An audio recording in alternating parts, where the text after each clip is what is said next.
अस्सलामु अलैकुम रहमतुल्लाहि व बाराकातुहू। मेरे दोस्त बुजुर्ग बंधुगण, এই যে নকশাটা দেখতেছেন খুবই পাওয়ারফুল, ডেঞ্জারাস।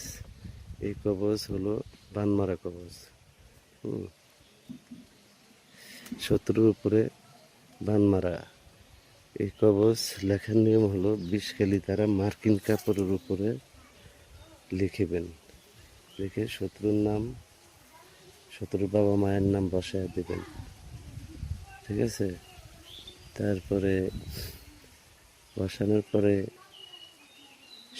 কবরের মাটি, শ্মশানের মাটি, কিছু সিঁদুর এবং সাপের চামড়া এই কবরের উপরে রেখে দেবেন। রেখে একটি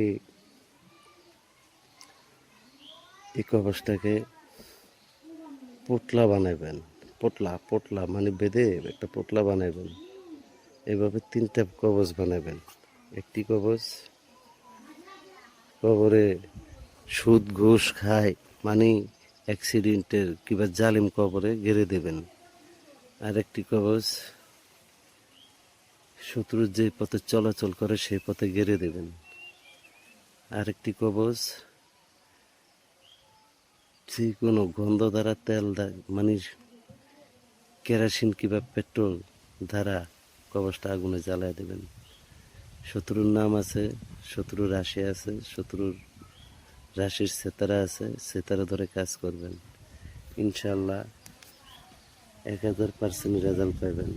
হ্যাঁ, আর কথা হলো অন্যায়ভাবে কেউ আমার এই কাজ কবজ ব্যবহার করবেন না। অন্যায়ভাবে কেউ কবজ ব্যবহার করিলে নিজের ক্ষতি হবে। বুঝে শুনে কাজ করবেন। অন্যায়ভাবে কেউ কারো উপরে প্রয়োগ করবেন না। অন্যায়ভাবে করবেন, নিজে বিপদে পড়বেন, নিজে বাচ্চা কাচ্চার উপরে বিপদে পড়বেন। আর এই কাজ করতে হলে হিসাব করতে হবে যে আমি একজনকে মারলে 1000 লোকের উপকার হবে।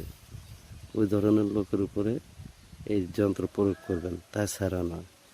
কাজ যন্ত্রর সব কিছু ফিটিংয়ের পরে শত্রুকে কী বান মারিবেন ওই বানটা লিখে দিবেন। মিনি স্টক, প্রতিবন্ধী কিংবা একবারে খতম লিখে দিবেন। লিখে দিলে ইনশাআল্লাহ ওই অনুযায়ী আপনার কাজটা হয়ে যাবে। যদি বুঝতে কোনো সমস্যা হয় আমার সাথে যোগাযোগ করবেন। আর আমাদেরকে তারা কাজ করালে ইমো নাম্বার আছে, যোগাযোগ করেন। সুন্দর পরামর্শ দেব, ওই অনুযায়ী কাজ করবেন, ইনশাল্লাহ কাজ হয়ে যাবে। ধন্যবাদ মেরে দোস্ত। আসসালামু আলাইকুম রহমতুল্লাহ।